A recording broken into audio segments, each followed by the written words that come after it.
Welcome to Hennett Minutes, and I will admit an unusual episode of Hennett Minutes. Today we're going to reconceive a misconception. Now, I've had an eye operation, so you'll bear with me as I have to keep my head down to facilitate the healing of the retina. Now, I want to talk to you about Paul and a general misconception, and we want to reconceive it or correct it.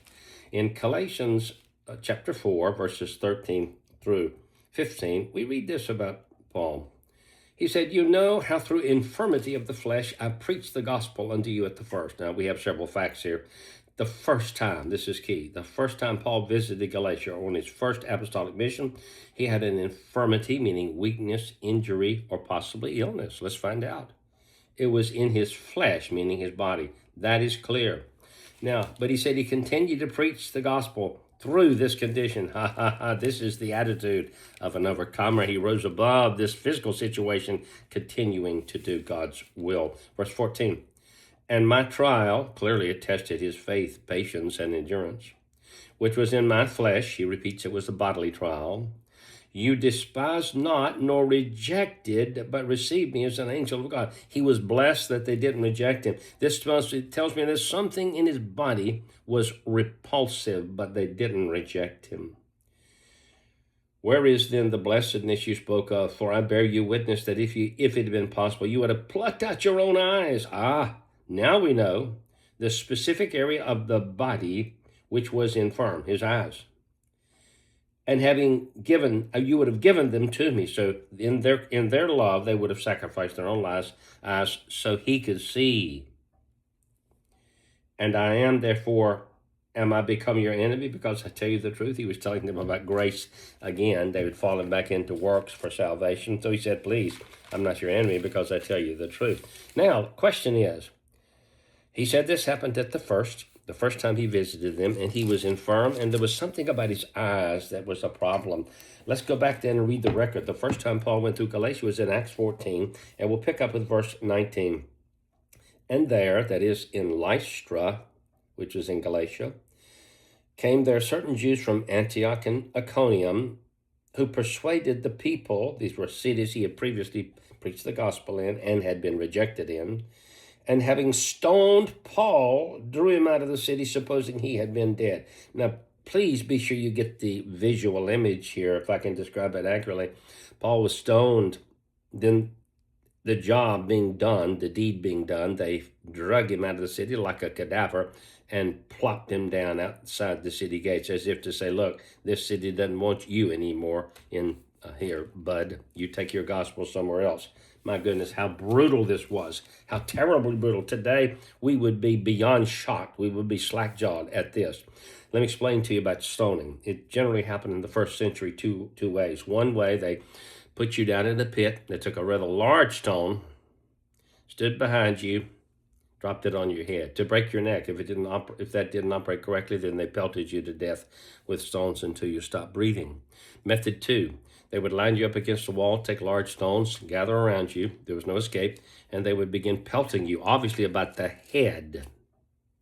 Injury to other parts of the body might hurt, but it wouldn't kill you, and the idea was to kill you.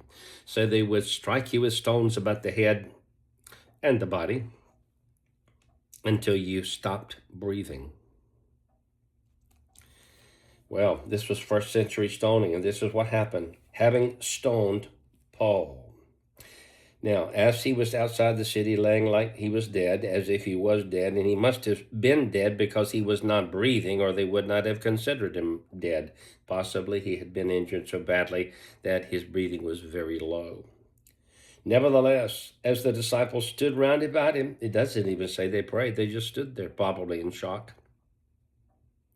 He stood up and came to the city, and the next day he departed with Barnabas to Derbe. My goodness, so he went back into Lystra and spent the night. It must have been some night. No Tylenol, no morphine, nothing to kill that pain. Got up the next morning, and he went to Derbe. He didn't take a bus, he didn't take a plane, he took his 2 feet. This man Paul was amazing. And when they had preached the gospel to that city, that is, to the city of Derbe, which was not too far. I think it was 19 miles away, if I remember correctly.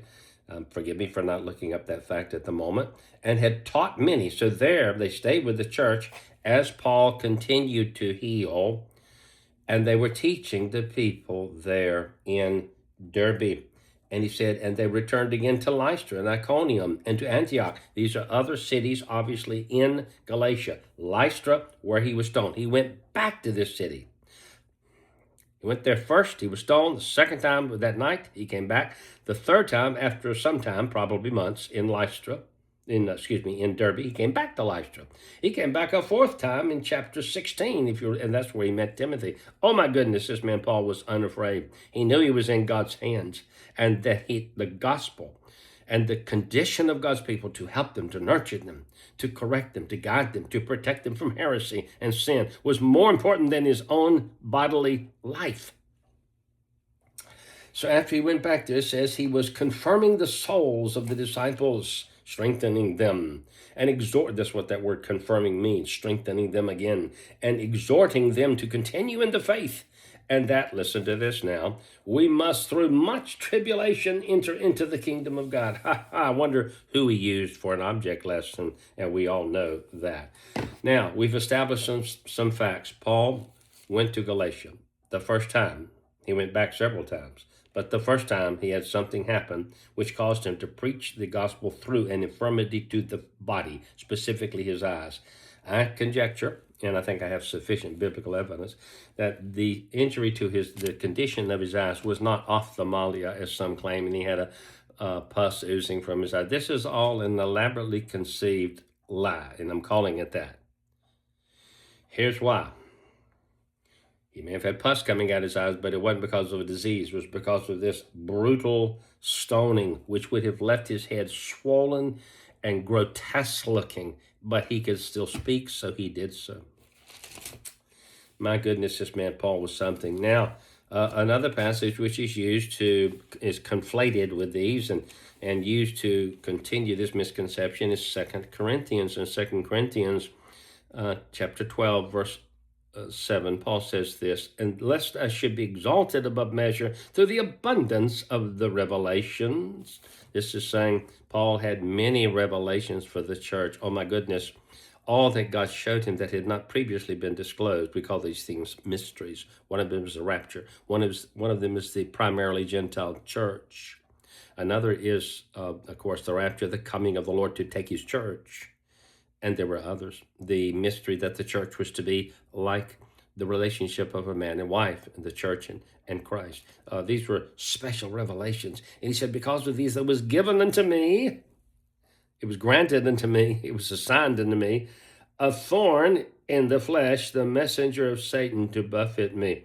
Now, the messenger of Satan to buffet me clearly says this was not a blessing. The messenger, in the Greek, it is angelos. Angelos is used as either as messenger or angel. And that can be a fallen or a righteous angel. Now, or an unfallen angel, it would be a better term.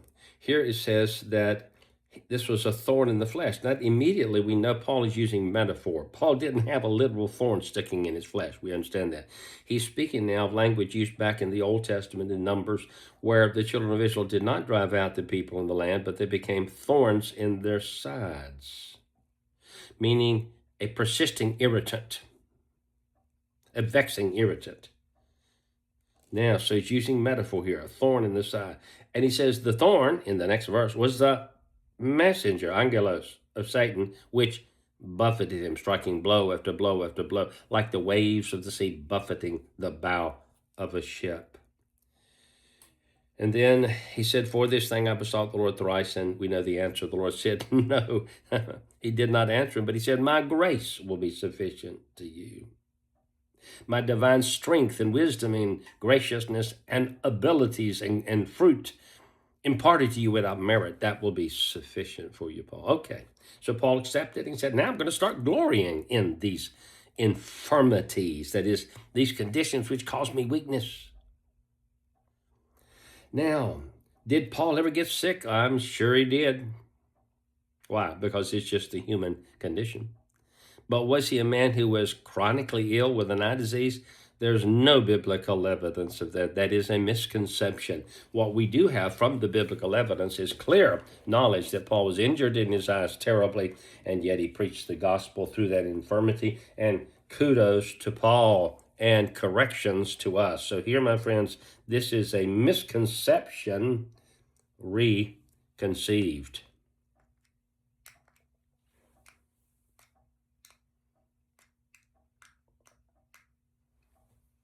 I can't get my clicker to work today.